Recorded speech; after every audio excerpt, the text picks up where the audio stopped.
Bem-aventurados os pacificadores. Mateus 5:9. Ao celebrarmos anualmente o nascimento daquele cujo nome é Príncipe da Paz, estamos conscientes de que para os perversos, diz o meu Deus, não há paz. Isaías 57:21. Em Mateus 5:9 Nosso Senhor descreveu as bênçãos que ele trazia aos homens. Bem-aventurados os pacificadores, porque serão chamados filhos de Deus. Parece, neste versículo, que aquilo que as Escrituras diziam que o Senhor faria, trazer paz aos homens, ele nos havia confiado, como se fosse nossa responsabilidade estabelecer a paz na terra. Esta bem-aventurança tem sido muito mal utilizada e mal interpretada.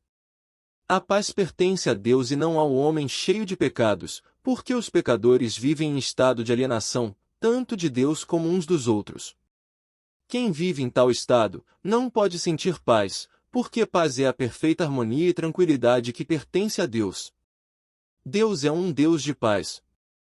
Paulo ora, e o Deus da paz seja com todos vós, Romanos 15h33. Ele não é apenas o Deus, fonte da paz, mas também um Deus em perfeita paz consigo mesmo, um Deus que se caracteriza por perfeita harmonia e tranquilidade.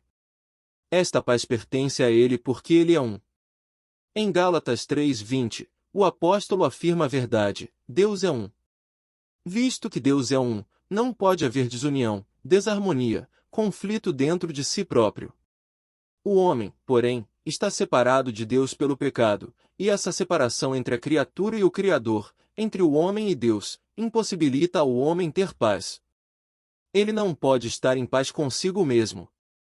Não pode estar em paz com Deus. É impossível haver paz enquanto o homem não se reconciliar com Deus, enquanto não se unir de novo com o Deus de quem ele se alienou mediante o pecado.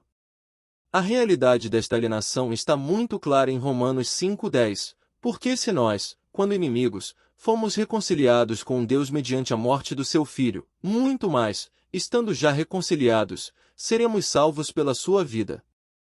Esta inimizade surgiu porque, por um só homem entrou o pecado no mundo, e pelo pecado a morte, e assim também a morte passou a todos os homens porque todos pecaram. Romanos 5:12.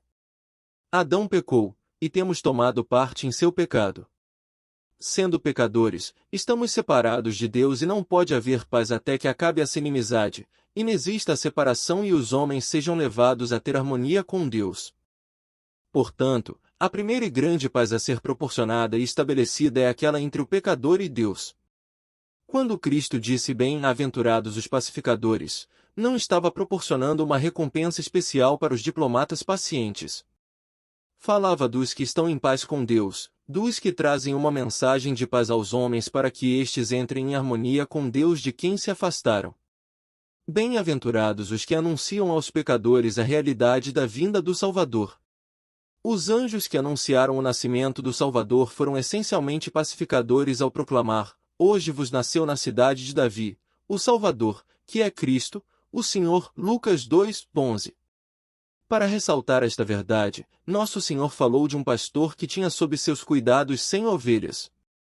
Ao cair da noite, conduzindo o rebanho ao redil, verificou que uma das ovelhas se perderá nos montes.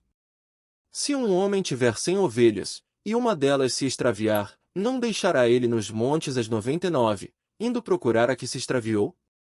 E, se porventura a encontra, em verdade vos digo que maior prazer sentirá por causa desta, do que pelas 99, que não se extraviaram. Mateus 18:12-13. Em seus ensinos, o Senhor com frequência usa ovelhas para representar os perdidos. As ovelhas estão entre os menos inteligentes dos animais. Se se perdem, jamais encontram o caminho de volta ao redil, se afastam do pasto, jamais o encontram, e se o fiel pastor não as conduz às águas, morrem de sede. Precisam de alguém que lhes mostre o caminho. Num texto paralelo, Nosso Senhor diz que, quando o perdido é achado, há alegria no céu, porque este perdido foi restaurado ao seu devido lugar. Na parábola, Nosso Senhor acentuou que o homem está alienado de Deus, que jamais encontrará o caminho de volta a Deus sem alguém que ele o mostre. O homem jamais chegará ao conhecimento da salvação sem que alguém lhe a proclame. Jamais ele passará da alienação de Deus à paz com o Criador se não houver um pacificador. Reconhecendo a condição de perdidos de seus contemporâneos, muito embora religiosos, o Senhor disse: Bem-aventurados os pacificadores, porque serão chamados filhos de Deus. Bem-aventurados os que, como o Filho do Homem, foram buscar e salvar os perdidos, levá-los do deserto para a segurança do redil. Vemos em Colossenses 1:20 que Jesus Cristo veio a este mundo fazer a paz pelo sangue da sua cruz. O único meio de o homem ter paz com Deus é pelo sangue da cruz. Se os homens só podem chegar-se a Deus por esse meio, é preciso que sejam informados dele. Para mim é significativo que Paulo, logo no início de todas as suas epístolas, se refira ao fato de que Deus é um Deus de paz, que a paz vem de Deus Pai e de Deus Filho. Nenhuma das cartas de Paulo deixa de mencionar essa verdade nas palavras introdutórias. Paulo impressionava-se com a realidade de que Deus, que está em perfeita paz consigo mesmo, tenha proporcionado aos homens que se separaram dele a oportunidade de ter paz com ele. Paulo reconhecia que o Deus de paz o havia indicado para ser pacificador. Enquanto viajava em todas as direções pelo Império Romano, via-se como pacificador da parte de Deus, que tinha vindo para contar aos homens que Cristo estabelecera um caminho de paz pelo sangue da sua cruz, mediante a qual podiam ter paz com Deus. Descobrimos, em 2 Coríntios 5:18-20, que Deus nos nomeou pacificadores seus.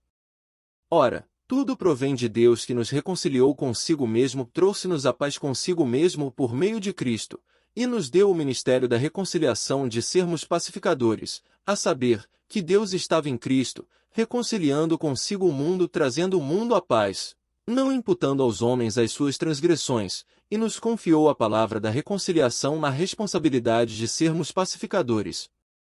De sorte que somos embaixadores em nome de Cristo, como se Deus exortasse por nosso intermédio. Em nome de Cristo, pois, rogamos que vos reconcilieis, que tenhais paz com Deus. 3 vezes nesses versículos Paulo ressalta que nós, que fomos levados à paz com Deus, fomos feitos pacificadores. Devemos levar os homens separados de Deus a saber como ter paz com Ele e como sentir essa paz. Para ser pacificador, o homem precisa conhecer apenas uma verdade fundamental: Cristo morreu por nossos pecados e ressuscitou ao 3º dia para que possamos ter paz com Deus. O pacificador deve conhecer essa verdade e então comunicá-la aos que se encontram alienados de Deus. O homem não está separado apenas de Deus, mas também do próprio homem. O crente pode estar separado de outro crente. Esse não é o propósito de Deus. Em Efésios 4:3 Paulo escreveu que devemos preservar a unidade do Espírito no vínculo da paz. É plano de Deus que os que têm paz com Ele vivam em paz, uns com os outros numa assembleia de crentes. Os crentes têm a obrigação de preservar a paz que Deus proporcionou mediante o sangue da cruz. Onde há contenda, ciúme e discórdia, não se usufrui o benefício da paz divina. É impossível ao homem ter paz com Deus sem sentir o resultado dessa paz em sua vida de modo que viva na unidade do Espírito no vínculo da paz. Depois de Nosso Senhor ter falado da obra do pacificador, Mateus 18:12-14, levar os perdidos a ter paz com Deus, referiu-se ao dever do pacificador em preservar a unidade na comunhão de crentes. Aqui Nosso Senhor expôs certos princípios a serem observados onde houver desentendimento entre os crentes. Disse ele: se teu irmão pecar contra ti, vai arguí-lo entre ti e ele só. Mateus 18:1-5. Não se trata de confissão pela parte culpada a alguém que a pessoa tenha ofendido. O passo deve ser dado pelo ofendido. Não deve este aguardar a contrição e confissão do ofensor e permanecer no estado de separação até que o culpado veja o erro de seu proceder. Jesus disse: se teu irmão pecou contra ti, vai falar com ele sobre a sua falta, entre ti e ele só.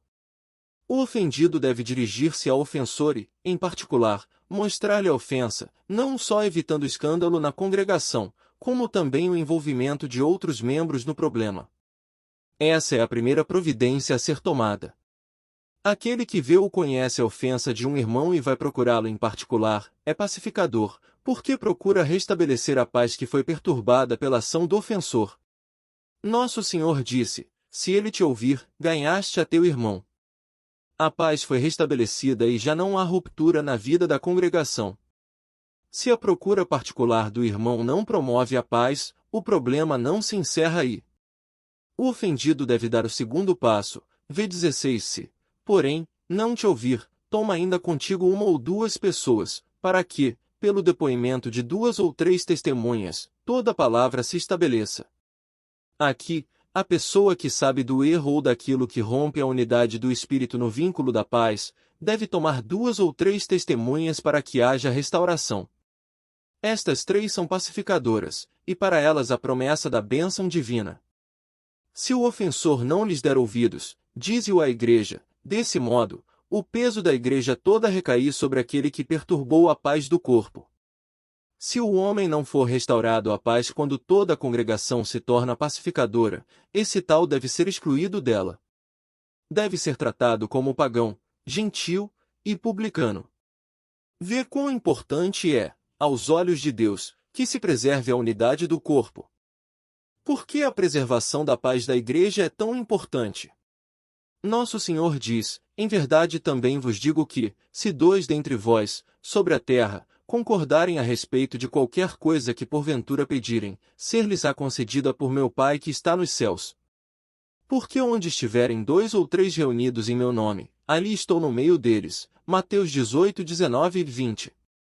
Jesus disse com essas palavras que a resposta à oração é condicional à unidade entre o solicitante e Deus, o solicitado. Se não estivermos em paz com Deus, não poderemos orar confiante em que nossa oração será respondida. Se não estivermos em unidade com nosso irmão, não poderemos estar em unidade com Deus. A ruptura da unidade entre os crentes provoca a ruptura da unidade entre o crente e Deus. Esta mesma verdade é acentuada em 1 Pedro 3, onde o apóstolo fala do relacionamento entre marido e mulher. Pedro insiste em que deve existir no lar um relacionamento correto entre marido e mulher, para que se não interrompam as suas orações. Onde não houver união perfeita entre marido e mulher não haverá resposta à oração. Isto nos leva a um princípio vital e importante. A oração respondida depende não só de estar o indivíduo em paz com Deus, mas também de estar em paz com os irmãos em Cristo. Se nosso relacionamento vertical não for correto, não o será também nosso relacionamento horizontal, a recíproca também é verdadeira. A eficácia da oração, quer individual, quer da igreja, depende da preservação da paz. Foi por isso que nosso Senhor disse, bem-aventurados os pacificadores, porque serão chamados filhos de Deus. Nenhuma palavra da Bíblia dá-nos a indicação de que o homem há de trazer paz à terra. As espadas não se converterão em relhas de arados nem as lanças em podadeiras enquanto o príncipe da paz, o Senhor Jesus Cristo, não vier à terra e subjugá-la à sua autoridade. Ele não nos transferiu a responsabilidade de fazer a paz entre as nações, deu-nos, porém, a responsabilidade de dizer aos homens alienados de Deus que podem ter paz com Ele mediante o sangue da cruz. Deu-nos a solene responsabilidade de preservar a unidade do corpo no vínculo da paz. Podemos ser pacificadores e receber a bênção que Deus nos prometeu, levando aos homens a mensagem que Cristo morreu e procurando manter a unidade do corpo no vínculo da paz. Bem-aventurados os pacificadores, porque serão chamados filhos de Deus.